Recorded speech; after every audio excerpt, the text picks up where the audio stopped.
Hey everybody, how's it going? Welcome to NoDQ&A video right here on NoDQ.com, as well as the YouTube channel and NoDQ&A videos affiliate, ringsidenews.com.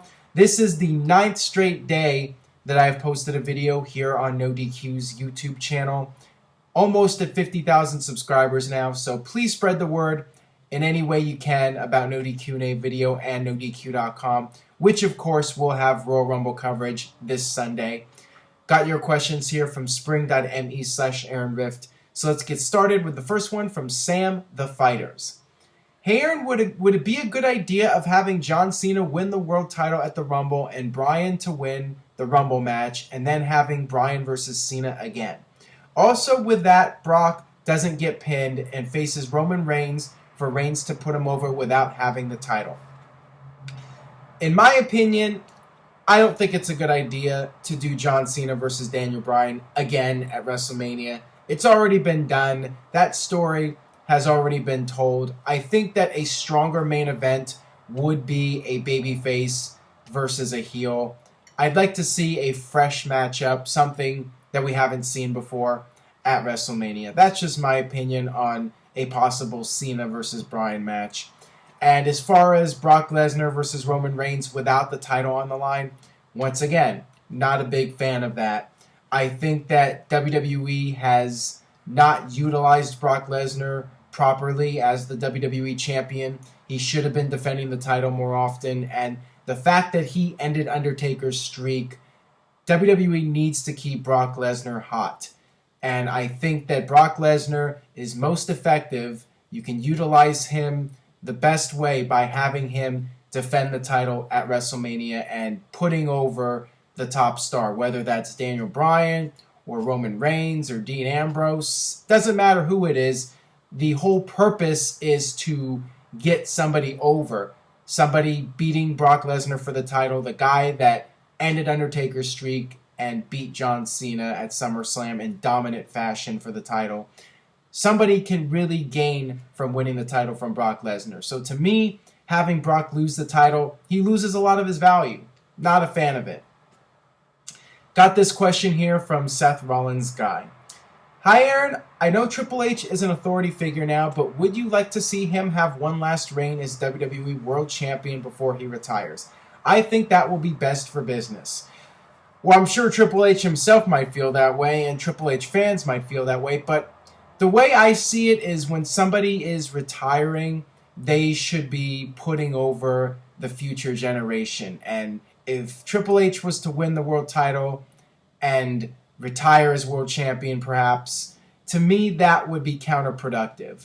And we've seen in the past guys going out the right way.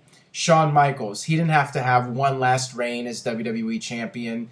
Same thing with Undertaker, unless Undertaker comes back for one more run. That's always a possibility. Ric Flair, he didn't get one last run. So I don't really feel it's necessary for Triple H to have one last run. But maybe he'll feel, since those guys didn't do it, that story can be told. It's fresh. It's something that hasn't been done. So maybe he'll somehow try to come up with a good reason why he should get one last reign as WWE champion. I mean, I don't think I would feel terrible about it happening, but I don't really feel it's necessary. All right, this one comes from Fight Fan. Hi, Aaron. As much as we love Daniel Bryan, could the Yes Movement eventually suffer from overexposure? Booking him as an underdog makes it easy to cheer for him, but could fans eventually grow tired of Bryan and the Yes Movement? I feel that if fans were going to turn on him, they would have already done so by now. The fact that he came back and it felt like he hadn't missed a day and the crowd was just going nuts for him on SmackDown, I think fans are always going to be behind Daniel Bryan. He is a guy that just goes out there and delivers every single night, and it's hard to boo a guy like that. I mean, Daniel Bryan is just so great in the ring, such an awesome performer, and I think the fans fully respect him and are 100% emotionally invested in him. The yes chants, will it get overexposed, as you mentioned? The fact that the what chant hasn't gotten overexposed and people are still doing it to this day, I think the yes chant is going to be around forever, whether you like it or not. Just like the what chants, just like the Ric Flair woo. It's something that is part of Daniel Bryan and part of the wrestling culture. And I think fans are always going to be doing it. Even if at times it gets old and people get tired of it, I still think fans are going to do it no matter what. All right, this next one comes from Kayfabe Candy Ass. Explain this to me. When Del Rio was in WWE, fans say that they've had enough of this boring Del Burrito guy. And then when Del Rio's in another promotion, they say, yes, can't wait to see him wrestle, oh my God. I think that it's because of the way Del Rio was utilized in WWE. Del Rio definitely had his fans. There were a lot of people that were supporting him.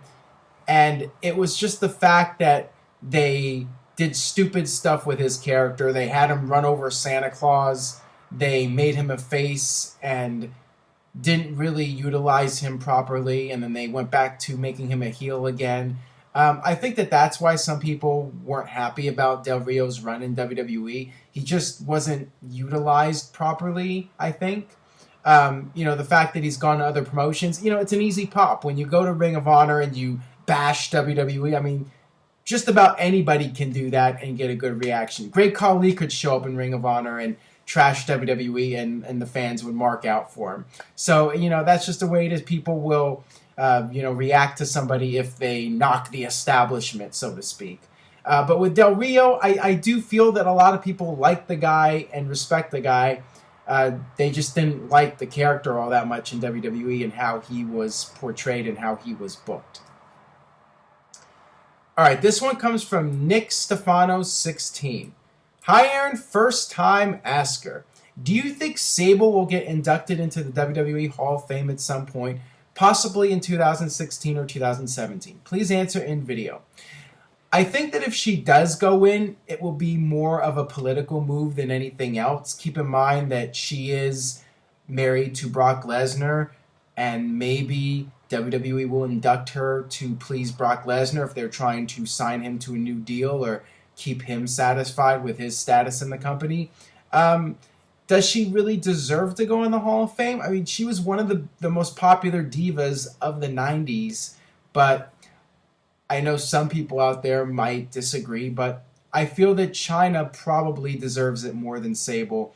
And despite her past, when you look at her accomplishments in WWE, I feel that Chyna was more impactful in what she did. Sable was great at showing her boobs and posing for Playboy, but when it comes to Chyna and her accomplishments, being in the Royal Rumble and winning the IC title, getting in there with the male wrestlers, I feel that Chyna had a more memorable WWE career overall. And Sable, her run only lasted about, I think, a year and a half, maybe from the end of 97 through the spring of 99, and then she was gone. But Chyna, she was part of DX. She had a 3 or 4 year run in WWE. So, I would put Chyna in before Sable, actually. And that's just my opinion personally. But, one day Sable could definitely end up in the Hall of Fame. Would not surprise me. All right, this one comes from Yellow Storm. Do you believe that Dolph Ziggler is getting a similar push as Chris Benoit?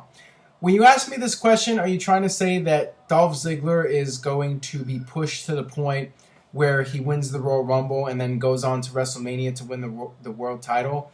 If that's what you're asking me, I would say highly unlikely in all likelihood. I don't see WWE recreating that Chris Benoit storyline, and they've already done something similar with Daniel Bryan this past year, the underdog, the guy who is really respected as a in-ring performer, getting the win at the Rumble. And, well, in Daniel Bryan's case, he didn't even win the Royal Rumble. But I just don't see WWE investing that much in Dolph Ziggler at this stage of the game. The thing with Chris Benoit is he benefited from being around during the brand extension period. He was able to shine. He had that opportunity. With Dolph Ziggler, there's just so many guys on the roster right now, and there's guys in NXT, and there's other people that WWE is focusing on. Just don't see it happening. Maybe if the circumstances were right and Dolph Ziggler got an opportunity, maybe WWE would go all the way with him. But right now, I think it's very unlikely it happens. All right, last question here from CPW1978. Aaron, how does Randy Orton fit on the road to WrestleMania? Do you see him as a major player for 2015, or will he go the Jericho RVD route, making the Viper returns more special? Well, from my understanding, once he comes back, he's going to be a regular in WWE again, and I think that he will continue to be a major player in WWE for as long as he wants. If he can stay healthy and he has the passion for it, I think WWE will continue to utilize him in that role as one of the top WWE stars. As far as where does he fit on the road to WrestleMania, my initial prediction was he would go against Seth Rollins. That's what makes sense in the storyline. Rollins put him out of action, and Randy Orton's been gone now for, 2 months, going on 3 months? One would think when he comes back, he's going to target Seth Rollins, and that'll set up the match at WrestleMania. To me, that's what I would do at least. But yeah, I definitely see Randy Orton being one of the top guys in WWE for years to come. All right, that'll wrap it up for this edition of NoDQ&A video. Thanks as always for watching. Wanted to mention real quick that I have set up an event page for WrestleMania weekend. We're going to be having our post-Hall of Fame pre-WrestleMania dinner.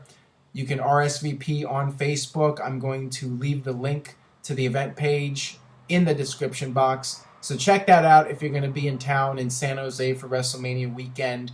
And I will see you guys next time for more NoDQ&A video and my Royal Rumble predictions.